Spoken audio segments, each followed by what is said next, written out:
position for Well, that respect. Okay. Councilor Martin, thank you for your cooperation. Councilor Martin. Thank you.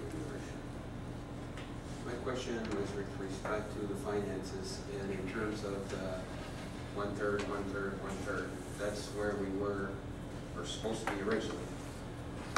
When we made the application. When we made the application.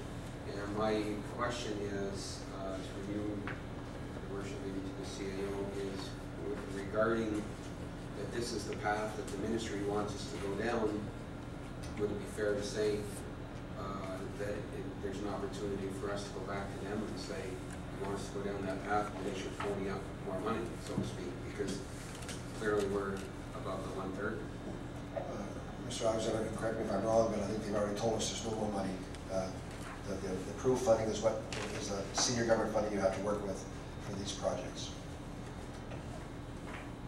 So I think, just like the multi-sport facility where we get, the taxpayer gets put on the hook with regard to spending more money than the one-third. Same thing is happening here, and unless it comes in, everybody pays a fair share, I'm not going to vote in favor. Any further debate on the amendment? I want to thank you all again for your patience. The new process is difficult, and I appreciate your participation. I want to thank my seconder as well. Thank you for helping me bring this issue forward so that we can take a second look at this project. I also found your amendment was interesting. I think that's something that we could consider in the future. Voting for this amendment and saying that we can build a consolidated project already saves money, but at some point we could come back and decide, because the decision hasn't yet made on the multi-sport complex on how we're going to pay for that.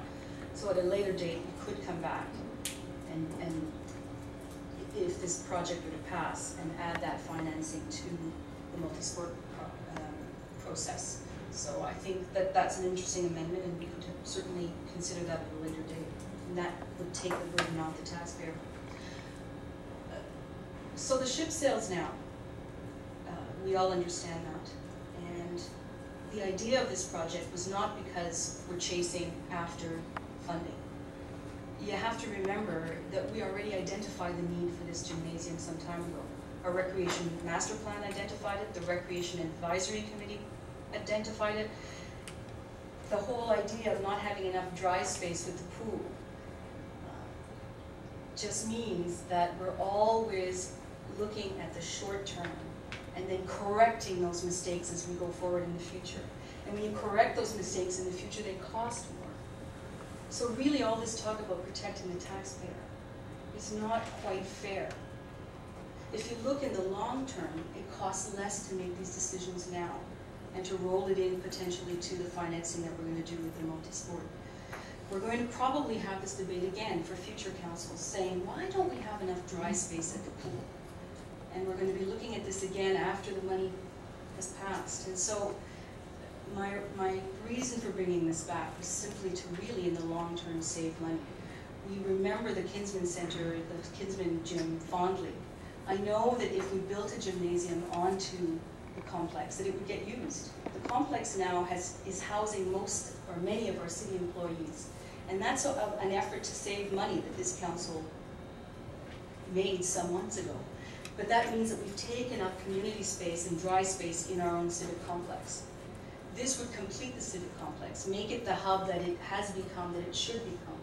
Have the pool, have dry space, fold this consolidated project into that. Now, I have concerns, just as you do, about costs and cost overruns. And that's why this consolidated project makes sense. We have a province telling us, we'd like you to get this project done, and we'd like to work with you to get it done. So I think that, this will get used. It's part of the Ontario Senior Games bids. We can do innovative programming. It'll be dry space added to the pool. I just wanted us to take a second look and see the value of this project as we go forward 30 to 40 years. I know it's hard to look down the road that long, but I think future generations would thank us for it. Thank you. Thank you for listening. So record vote on the amendment, which is to remove the multi-purpose and consolidate the two projects. All those in favor? 4. Opposed?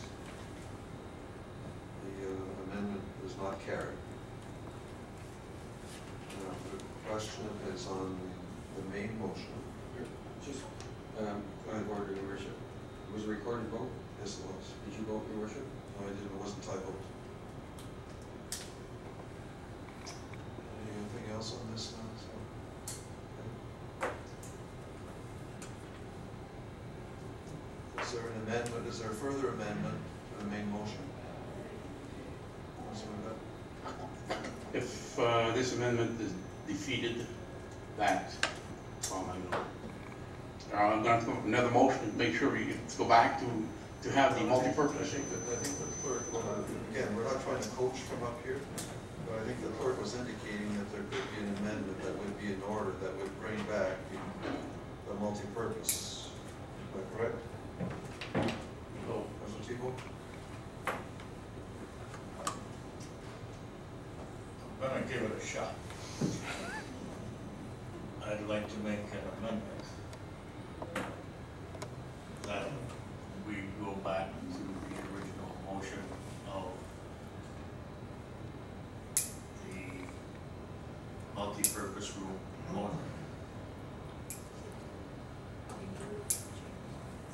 And remove and the gym. If I may, your motion would be to strike out the words "and gymnasium." And add the word only in its place. Okay. The amendment is in order. Amendments in order, seconded by Councilor Webb. So the debate is on the amendment. want to read it again, please? The amendment would read that council endorsed the construction of a multi-purpose room only, and that the financing come from the operating budget and not the progress budget.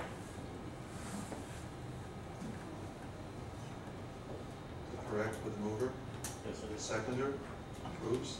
Okay, the debate is on the amendment. Is council ready for the question? All those in favor of the amendment? Opposed? The amendment carries.